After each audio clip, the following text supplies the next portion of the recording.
Hello, and welcome to Health Matters. I'm Christy Fleshman.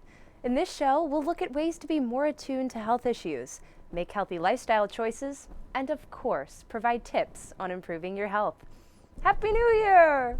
Well, it's time to keep those New Year's resolutions. We're here to help, especially if you want to lose some of those holiday pounds. Michael McInerney has some tips on how to help. Michael? Thank you, Christy. Achieving and maintaining a healthy weight includes healthy eating, physical activity, optimal sleep, and stress reduction. Several other factors may also affect weight gain. For example, healthy eating. Healthy eating features a variety of healthy foods. I know these fad diets may promise fast results, but such diets will limit your nutritional intake. They can be unhealthy and tend to fail in the long run. Another example would be how much physical activity you need, and that depends partly on whether you're trying to maintain your weight or lose weight. Walking is often a good way to add more physical activity to your lifestyle. Let's say you want to walk 30 minutes a day. Well, we could start your day with a 30-minute walk, or maybe a 30-minute walk in the afternoon when you need a break. Perhaps a 30-minute walk just before or after dinner. Now, I know what you're thinking. Maybe 30 minutes is too big of a chunk of time. Well, why don't we try breaking it up into smaller increments? Maybe 3 10-minute walks, one in the morning, one at lunch, and one at dinner time. Managing your weight contributes to good health now and as you age. In contrast, people who have obesity compared to those with a healthy weight are at an increased risk for many serious diseases and health conditions. Consuming a variety of healthy food is better than eliminating one type of food, such as carbohydrates. If you reduce the variety of foods in your diet, you could exclude vital nutrients or not be able to stay on the diet over time. To learn how many calories you consume regularly, write down the foods you eat and beverages you drink, plus the calories they have each day. Check the nutrition facts label for serving sizes and number of calories, and consider portion size. Remember, healthy weight isn't about following a diet or a program. Instead, it involves a lifestyle with healthy eating patterns, regular physical activity, and stress management. People with gradual, steady weight loss, about 1 to 2 pounds per week, are more likely to keep weight off than people who lose weight quickly. We all know how important sleep is. But did you know sleep, age, genetics, diseases, medications, and environments may also contribute to weight management? If you're concerned about your weight or have questions about your medications, talk with your healthcare provider. How do you get started? Losing weight takes a well-thought-out plan. Here are some steps to help you get started. Step 1. Make a commitment. Whether you have a family history of heart disease, want to see your kids get married, or want to feel better in your clothes, write down why you want to lose weight. Writing it down can confirm you to your commitment. Post these reasons where they serve as a daily reminder for why you want to make this change. Step 2. Take stock of where you are. Write down everything you eat and drink for a few days in a food and beverage diary. Being more aware of what you eat and drink will help you avoid mindless consumption. Tracking physical activity, sleep, and emotions can also help you understand current habits and stressors. This can help you identify areas where you can start making changes. Next, examine your lifestyle. Identify things that might pose challenges to your weight loss efforts. For example, does your work or travel schedule make it hard to get enough physical activity? Do you find yourself eating sugary foods because that's what you buy for your kids? Do your coworkers often bring in high-calorie items such as donuts to the workplace? Think through things you can do to help overcome these challenges. If you have a chronic condition or a disability, be sure to reach out and ask your healthcare provider for resources to support healthy weight. This may include a referral to a registered dietitian or other clinical or community-related programs, federally approved medications, devices, or even surgery. Be sure to ask for follow-up appointments to monitor changes in your weight or any related health conditions. Step 3. Set realistic goals. Set short-term goals and reward your efforts along the way. Maybe your long-term goal is to lose 40 pounds and to control your high blood pressure. Short-term goals might be to drink water instead of sugary beverages, take a 15-minute evening walk, or have a vegetable with supper. Effective goals are specific and realistic and forgiving, or less than perfect.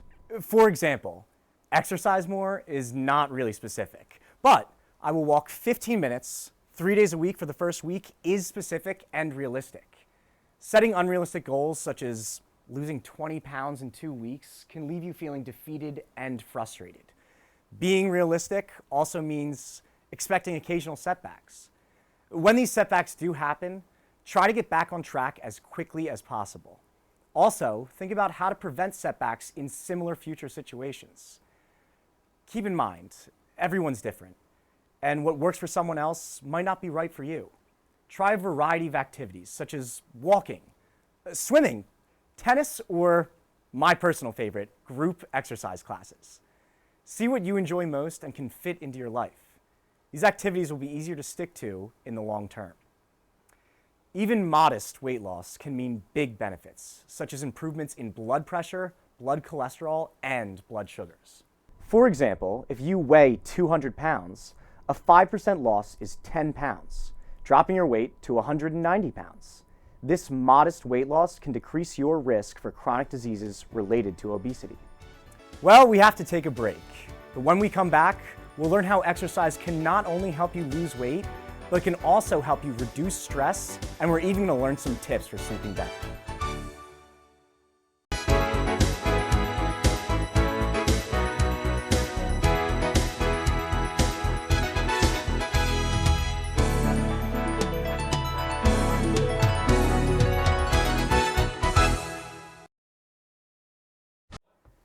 Hello, and welcome back to Health Matters. I'm Michael McInerney. You know, trying to be healthier isn't just something you can do just 1 week in a month. It's about making little lifestyle choices that can end up making a big impact. So you don't have to go to an expensive gym every single day just to be healthy. Christy Fleshman has some simple tips on how to be healthier. Christy? Thank you, Michael. The Department of Health and Human Services recommends 150 minutes of moderate intensity aerobic activity each week. That's only 20 minutes per day. Aerobic activity involves movement that makes you breathe harder and your heart beat faster. Activities can range from walking to running. How much physical activity you need depends mostly on your age. Preschool-age children, ages 3 through 5 years, should be physically active throughout the day for growth and development. Children and adolescents, ages 6 through 17 years, need 60 minutes or more of moderate to vigorous intensity physical activity each day. Children and adolescents need aerobic, muscle strengthening, and bone strengthening activities. Pregnant or postpartum women, with their doctor's approval, should do at least 150 minutes of moderate intensity aerobic physical activity per week, such as brisk walking. It's best to spread this activity through the week, such as 30 minutes a day, 5 days a week. Adults need 150 minutes of moderate intensity physical activity each week. This can be 30 minutes a day, 5 days a week, or 75 minutes of vigorous intensity activity each week. Adults also need 2 days a week of muscle strengthening activities. Adults 65 and older need at least 150 minutes a week of moderate intensity activity, such as brisk walking, at least 2 days a week of activities that strengthen muscles, and activities to improve balance, such as standing on one foot. People who are physically active can still gain weight if they take in more calories than they use. Healthy lifestyles include being physically active, limiting calories, and ensuring adequate nutrition. There are other factors to consider too. As people age, their body composition gradually shifts. The proportion of muscle decreases and the proportion of fat increases. This shift slows their metabolism, making it easier to gain weight. In addition, some people become less physically active as they get older, increasing the risk of weight gain. Genetics can directly cause obesity in specific disorders such as Bardet-Biedl syndrome and Prader-Willi syndrome. However, genes do not always predict future health.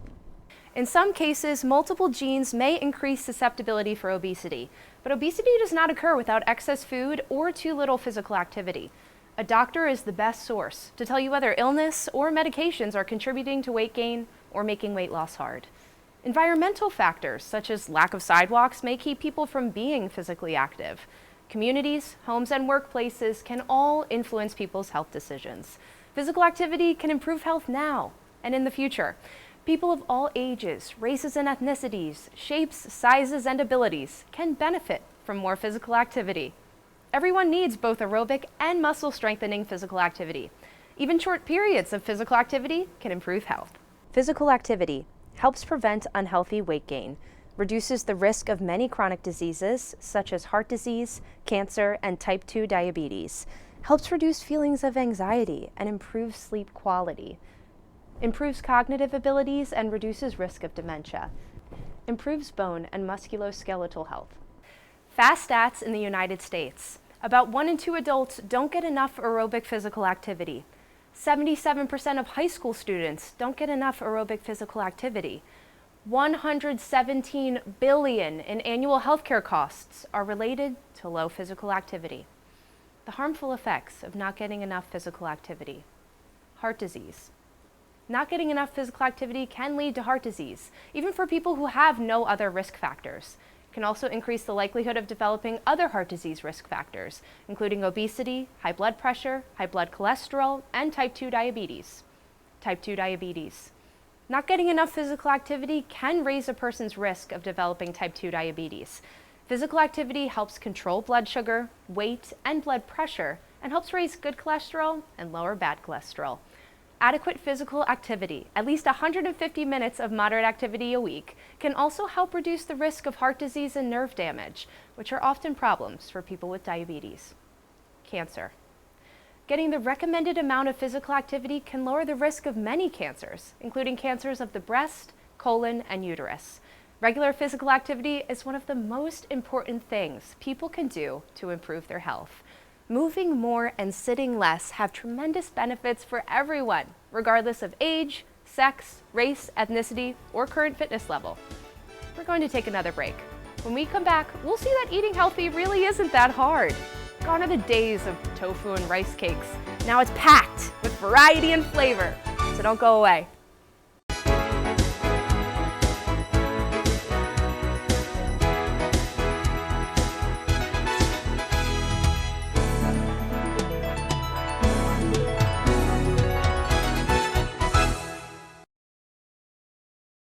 Hello, and welcome back to Health Matters. I'm Christy Fleshman. And I'm Michael McInerney. We've been looking at ways to make our lives healthier through small lifestyle choices and increasing our activity levels. Earlier, we spoke about physical activity reducing stress and improving our quality of sleep. However, life is more than just about working out. It's about enjoying what life has to offer with our friends and family, and all the good food out there too. Being healthy doesn't mean we can't indulge from time to time. That's true. Although we're not saying you should eat cake and cookies every day either. As we all know, moderation is key. What do you do when the cravings hit? Here are some tips on how to keep the cravings at bay without feeling like you're making a sacrifice. Nutritional needs should be met from the nutrient-dense foods and beverages, which include the necessary vitamins and minerals without added sugars, saturated fats, and sodium. Try to limit the amount of food and beverages with high amounts of added sugars, saturated fats, and sodium. Saturated fats include butter, whole milk, and fatty meats. Healthier alternatives are unsaturated fats, which include seafood, nuts, and avocados. Avoiding salt helps lower your risk of high blood pressure, stroke, and heart attack. A healthy diet includes all food groups: vegetables, fruits, grains, dairy, protein, and oils. You can learn how to eat healthier with the MyPlate Food Plan, right. The current nutrition guide published by the U.S. Department of Agriculture's Center for Nutrition Policy and Promotion at myplate.gov. Let's take a look. The amount of fruit you should consume per day depends on a variety of factors: age, weight, and physical activity. However, adults should consume around 1.5 to 2.5 cups of fruit per day. Fruits contain many nutrients, including potassium, fiber, vitamin C, and folate. Eating fruits high in potassium, such as bananas or cantaloupe, can help you maintain a healthy blood pressure. Fiber from fruits can help reduce cholesterol and risk of heart disease while playing an important role in bowel function. Vitamin C from fruits can help repair wounds and body tissues. In addition, many fruits are low in fat, sodium, and calories. Vegetables in the MyPlate Food Plan can be fresh, frozen, or canned. They can also be prepared and eaten both raw and cooked. There are 5 different subgroups of vegetables: starchy vegetables, dark green vegetables, red and orange vegetables, beans, peas, and lentils, and other vegetables. The subgroups are based off of types of nutrients the vegetables have to offer. The amount of vegetables you should consume per day depends on a variety of factors, like age, weight, and physical activity. However, adults should consume around 2 to 4 cups of vegetables per day. Vegetables provide many nutrients that are important for a healthy life, including potassium, fiber, folate, and vitamins A and C. As Michael mentioned, potassium helps maintain healthy blood pressure. Sweet potatoes and spinach are just a couple of vegetables that are high in potassium. Vitamin A from vegetables help ward off infections by keeping your skin healthy. Additionally, vegetables are low in calories and fat. Grains include anything from wheat and rice to bread and pasta. Oh, my favorite. There are two types of grains, whole grains and refined grains. Whole grains are grains that have the entire kernel, including the bran, germ, and endosperm. There are many different types of whole grains, but some examples include oatmeal, brown rice, and whole wheat flour. On the other hand, refined grains are grains that have been milled. Only the endosperm remains after the milling process. Milling improves the shelf life of grains, however, it does so at the cost of removing nutrients. Milling removes fiber, iron, and B vitamins. There are many different types of refined grains, but some examples include white bread, white rice, and corn. The amount of grains you should consume per day depends on a variety of factors: age, weight, and physical activity. However, adults should consume around 6 to 10 ounces of grains per day, and half should be whole grains. Grains provide many necessary nutrients, including carbohydrates, fiber, minerals, and B vitamins. The proteins in the MyPlate food plan include seafood, meats, eggs, poultry, nuts, beans, and lentils, and soy products. It's important to eat a variety of proteins to get a wider range of nutrients that is required for a healthy lifestyle. What if you're vegan or vegetarian? Don't worry about it. If you are vegan or vegetarian, you can get your necessary protein from the meatless protein options, such as beans and lentils, nuts, and soy products. The amount of proteins you should consume per day depends on a variety of factors. Say it with me: age, weight, and physical activity. However, adults should consume around 5 to 7 ounces of protein per day. Proteins provide many important nutrients required for a healthy life, including protein, B vitamins, vitamin E, iron, magnesium, and zinc. Additionally, it is important to be mindful of your protein choices because some protein choices are high in harmful saturated fats. Protein choices that are high in saturated fat include bacon, duck, and some lunch meats. The dairy group of the MyPlate food plan includes milk, yogurt, and cheese. It also includes lactose-free options, such as lactose-free milk and soy milk and yogurt. However, this food group in the MyPlate food plan does not include dairy products with a high fat content. For example, butter and cream. The amount of dairy you should consume per day also depends on a variety of factors, like age, weight, and physical activity. However, adults should consume around 3 cups of dairy per day. Dairy products provide the body with many important nutrients for a healthy life, including maintaining that strong bone health. The nutrients that dairy provides are calcium, vitamin D, protein, and potassium. Calcium from dairy helps build and maintain bone strength in the body. As we mentioned earlier, potassium from dairy can help maintain a healthy blood pressure. Dairy products that are high in potassium are yogurt, milk, and fortified soy milk. Once again, it's important to be mindful of your dairy choices because some dairy choices are high in harmful saturated fats. You can always opt for low-fat or fat-free forms of dairy products to avoid harmful saturated fats. If you're feeling overwhelmed with the information and feel like this plan might not be for you, we have some tips to help adjust the budget, time, and convenience. For more budget-friendly options, you can purchase canned or frozen foods. If eating healthy sounds like a huge commitment, try cooking 1 meal a week. Meal preparation is a big time saver. Chopping your veggies in advance allows you to grab them when you need them. Lastly, avoid the fad diets. A consistent diet with nutrient-dense foods is healthier. Unfortunately, that's all the time we have today for this month. If you found these tips helpful and if you want to learn more information, check out cdc.gov or go to the American Heart Association at heart.org. And if you want more info on healthy eating, check out dietaryguidelines.gov. I'm Michael McInerney. And I'm Christy Fleshman. We will see you next time on Health Matters.